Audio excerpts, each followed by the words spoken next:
앞에 혼인 생활에서 만약에 쉽게 말해서 외도나 폭력 성향이 있으셨던 분들은 같은 문제가 반복될 가능성이 있고, 뭐 주식이나 도박을 하셨던 분들은 비슷한 문제가 또 반복될 수 있고, 본인만의 취미생활이 있으셨던 분들은 똑같은 문제가 반복되고, 갈등이 있을 때 대화 안 하고 회피하는 성향이 있으셨던 분들은 또 그런 문제가 반복돼서 갈등이 되는 경우가 굉장히 많습니다. 재혼을 했는데 실패하는 이른바 돌돌신인 분들은 변호사님한테 첫 번째 이혼도 하고 두 번째 이혼도 의뢰하러 오신 분도 있나요? 안타깝지만 간혹 있습니다. 네. 그런 분들은 근데 텀이 좀 몇 년 이렇게 있긴 해죠, 그래도. 네, 그렇죠. 왜냐면 또 혼인관계 정리하시는 기간이 또 소송 기간이 또 있으시고, 또 혼인 결정하시는 기간 다 노력을 다 해보시거든요. 네. 그리고 또 다시 어렵지만 이혼 결심하시는 기간이 있으니까요. 변호사님이 실무에서 보셨을 때 네. 사람들이 초혼이 좀 더 쉽게 깨지는 것 같으세요? 아니면 재혼이 좀 더 쉽게 깨지는 것 같으세요? 반반인데요. 재혼의 경우에는 아무래도 두 번째 혼인이기 때문에 정말 중대하게 안 맞는 사유가 없으면 최선을 다해서 끝까지 혼인을 유지해 보시려고 하는 마음이 저는 좀 더 간절하다고 생각해요. 그래서 어려움이 있으시지만 꼭 참고 끝까지 유지하시는 분들도 많이 있으시고, 반대로 또 아닌 부분을 그렇게 해봤는데도 아니다 라고 결심하시는 경우는 빠르게 혼인을 깨는 것을 결심을 하시는 경우도 있습니다. 그래서 꼭 초혼이나 재혼이냐라는 문제라기보다는 그 상황에서 초혼이든 재혼이든 다 최선의 노력을 다 해보시지만 어쨌든 이제 더 이상 수인 한도를 넘었다, 참을 수 없다라고 느꼈을 때 이혼을 결심하시는 것 같습니다. 근데 사실 재혼은 네. 결혼을 이미 한번 해본 거잖아요. 네. 그러면 재혼을 하실 때 결혼 전에, 혼인신고 전에 약간 이혼에 대한 가능성을 염두에 두고 좀 준비를 제대로 하시는 것 같아요? 아니면 꼭 그렇진 않은 것 같아요? 저는 꼭 그렇지는 않은 것 같아요. 하지만 서로 갈등이 있으시면 소송 이혼 경험이 있으시다 하면은 이제 소송 이혼 해보셨기 때문에 어떤 증거들이 필요한지 아시기 때문에 녹음 이런 부분은 제가 생각했던 것보다는 철저하게 준비를 해오시는 경우도 많이 있습니다. 두 번째 이혼 사유가 어떤 게 있을지가 궁금한데, 좀 생각나시는 사례 중에 어떤 사유로 이혼을 결심하셨는지 기억나는 게 있으실까요? 저희 의뢰인이 첫 번째 혼인 생활을 너무 이른 나이에 결혼을 하셨어요. 굉장히 고생하시면서 계시다가 남편분 유책이 좀 있어서 이혼을 하셨는데, 어쨌든 저는 굉장히 잘 사시기를, 이혼을 잘 사시기를 바랬어요. 제가 이제 업무 폰에 저희 의뢰인들을 저장하고 카톡으로도 소통을 하는데, 제가 이제 자려고 누웠을 때 이제 저 쭉 한번 리스트를 보거든요. 그래서 의뢰인들이 사진 바꾸시면은 제가 자녀들 안부를 물어보기도 하고, 그냥 잘 지내시는 거 보면 제가 하트도 많이 눌러요. 그렇게 이제 좀 하면은 의뢰인들이 또 애기들 학교 진학할 때 연락 주시는 분도 있고, 저는 이제 제가 뭔가 소송을 끝낸 의뢰인들이 잘 지내고 계신 걸 보는 게 생각보다 많은 보람이 되더라고요. 근데 사실은 그렇지 못하게 그분 잘 사시기를 바라셨지만 얼마 안 돼서 재혼한 과정에서 상대방 배우자가 되게 믿음직하고 듬직한 분이셨어요. 그래서 재혼을 결심을 하셨는데 여기서 이제 자녀와의 관계에서 좀 트러블이 있으셔서 이혼을 어렵게 결심을 하셨던 케이스도 있습니다. 기존 자녀인 거죠? 네, 맞습니다. 의뢰인분의 원래 자녀가 있었는데 네. 상대방이랑 이제 재혼을 했고, 네. 근데 의뢰인분의 자녀분이랑 재혼한 상대방이랑 좀 갈등이 있어서 네. 그게 가족 간의 갈등으로 번진 케이스인 네, 거죠? 맞습니다. 예. 이게 확실히 내가 낳은 자녀가 아니라는 또 그런 부분도 있을 수도 있고. 네, 그렇지만 너무 사실은 잘 지내시는 가정들도 있고요. 이제 사실은 재혼 부부의 경우에는 이제 가족 간 구조가 더 복잡할 수 있기 때문에 갈등의 요소가 좀 더 초혼 부부보다 좀 더 있을 수 있다라고 볼 수 있습니다. 각자의 자녀가 또 있을 수도 있잖아요. 맞습니다. 그들끼리 또 싸울 수도 있고요. 네, 그런데 각자의 자녀가 양쪽이 다 사춘기인 경우도 있거든요. 터울이 있는 경우도 있지만, 네, 그런 경우도 있습니다. 예. 첫 번째 문제는 자녀 문제였다. 네. 두 번째 문제는 궁금한 게, 재혼을 하시는 분들 중에 자산가분들은 좀 연령대가 있는 분들도 있을 것 같아요. 많이 있으세요. 연령대가 네. 있는 분들은 약간 좀 어떻게 보면은 좀 서로의 그런 자산을 노리고 접근하는 경우도 있나요?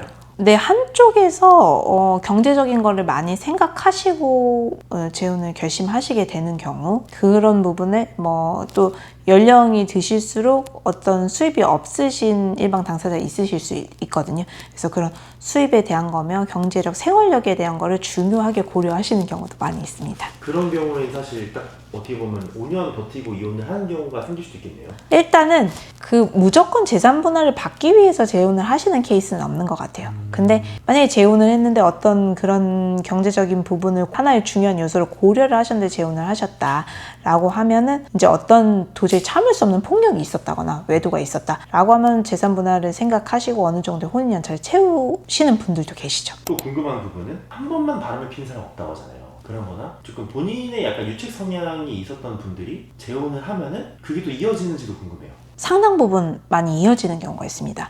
앞에 혼인 생활에서 만약에 쉽게 말해서 외도나 폭력 성향이 있으셨던 분들은 같은 문제가 반복될 가능성이 있고, 뭐 주식이나 도박을 하셨던 분들은 비슷한 문제가 또 반복될 수 있고, 본인만의 취미생활이 있으셨던 분들은 똑같은 문제가 반복되고, 갈등이 있을 때 대화 안 하고 회피하는 성향이 있으셨던 분들은 또 그런 문제가 반복돼서 갈등이 되는 경우가 굉장히 많습니다. 근데 이게 약간 이거 슬픈 이야기긴 한데, 예를 들어서 그 유책 배우자가 내가 아니라 상대방이었어요. 가정폭력을 당하는 만약에 아내분이었다고 생각을 해볼게요. 그 가정폭력 때문에 이혼을 했는데 그 다음에 재혼을 했는데 또 그런 경우도 있나요? 있습니다. 있기는 한데 저는 그게 피해자의 입장에서 잘못하신 거라고는 생각하지 않고요. 다만 이제 재혼할 배우자를 선택할 때의 상황이 좀 저는 신중하게 선택하시라고 말씀을 드리는데, 일단 첫 번째로는 첫 번째 혼인 생활을 실패했기 때문에 그 실패를 만회하기 위해서 빠르게 또 재혼을 결심하시는 경우가 있을 수 있어요. 그래서 그런 부분이 또 문제될 수 있고, 첫 번째 혼인 생활 이후에 어떤 외로움을 견디지 못해서 재혼을 빨리 결심하시는 경우가 있을 수 있는데, 저는 좀 더 신중하게 결정을 하시라고 말씀을 드리는 편입니다. 약간 그런 분들은 뭐 이왕 한번 갔다 왔으니까 뭐 두 번은 못 갈 게 뭐야 이렇게 생각을 하시는 분들이겠네요. 그럴 수도 있고, 그 당시에는 본인 선택한 새로운 배우자가 굉장히 이제 본인 입장에서는 최고의 배우자라고 생각하실 수도 있거든요. 저희 의뢰인께서 한번 이혼을 하시고 이제 제가 여러 가지 법적 조언을 그 뒤에도 해드리고, 그런 관계에서 새로운 이제 예비 배우자를 모시고 저한테 한번 오셨던 적이 있어요. 그래서 이렇게 티타임을 했는데, 제가 다른 문제 때문에 티타임을 했는데 혼인신고를 할지 말지를 개인적으로 저한테 다음에 물어보셔서, 제가 혼인신고 제발 하지 마시고 좀 이렇게 지켜보시면서 교제를 하시던 이제 같이 살아보는 기간을 가지시라고 저는 조언을 해드렸고, 나중에는 결과적으로 그 조언을 너무 고마워하시게 된 케이스도 있습니다. 한번 이혼을 하신 분들은 바로 혼인신고를 하지 않고 네. 같이 사는 동거 기간이 좀 길 것 같아요. 네, 신중하게 결정을 하시려고 하는 경우가 있고, 그리고 또 이 재산이 재혼의 연령대가 좀 높은 경우가 있을 수 있거든요. 그럼 서로 재산 관계가 섞이거나 이런 거를 양쪽에서 다 싫어하는 케이스도 있을 수 있습니다. 그러면 상속 관계 복잡해지고 상속인들 복잡해지고 이런 케이스가 있을 수 있거든요. 또 그리고 그때까지 재혼의 연령층이 좀 높다 보면은 내가 이룩한 자산하고 그거를 배우자가 상속분을 가져가면 자녀들은 1이지만 배우자가 1.5인데 그게 형평성이 안 맞다고 생각하시는 케이스가 있을 수가 있어서, 그런 경우에는 일부러 양쪽의 합의하에 혼인신고를 안 하시는 경우도 있습니다. 그러니까 사실혼이 이혼해서 재산분할을 할 때는 법률은 배우자랑 동일하지만 상속에 있어서는 전혀 권리가 없으시거든요.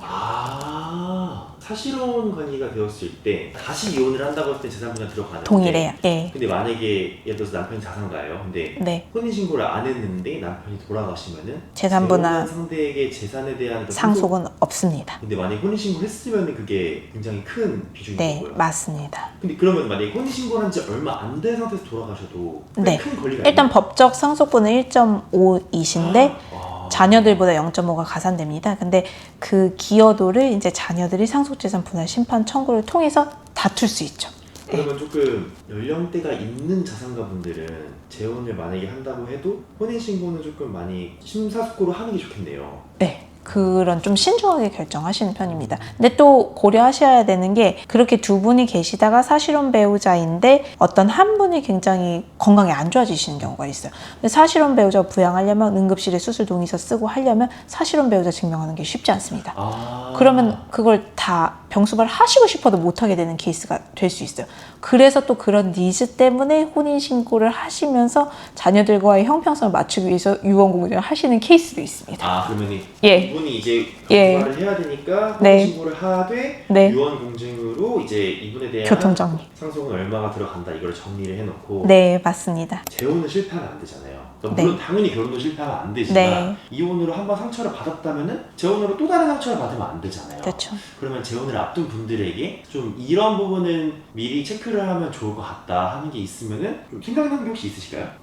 일단은 이거는 제 개인적인 생각이지만 앞에 있는 혼인 생활의 이혼 사유를 그래도 한 번은 체크를 해보시는 게 좋은 것 같습니다. 왜냐하면 사람의 성향이 좀 바뀌기가 쉽지 않고요. 그런 게 갈등의 요소로 반복될 가능성이 있기 때문에 그거를 체크해 보시면 좋을 것 같고, 두 분의 가치관이나 가족 관계가 더 복잡하게 얽힐 수 있기 때문에 그런 부분에 대한 대화를 충분히 해보실 것을 권고해드리고, 혼인신고는 가급적이면 신중하게 하시라고 말씀드리고 싶습니다. 결혼을 하기로 하기 전에 네. 뭔가 복잡해질 수 있는 재산 상황이나 네. 가족 관계에 대해서는 그러니까 결혼하면서 겸사겸사 이야기하는 게 아니라 네, 결혼 결혼이든 전에. 사실혼이어도 네. 그 전에 이 부분은 어떻게 하자라고 조금 교통 정리를 하고 재혼을 하는 게 좋다. 네. 그리고 혼인신고 같은 경우에 좀 더 신중하게 결정을 하는 게 좋을 것 같다. 네. 네, 알겠습니다. 재혼을 앞둔 분들에게, 재혼은 또 실패를 하면 안 되니까요. 그분들에게 이 영상이 도움이 되길 바라면서 마치겠습니다. 감사합니다.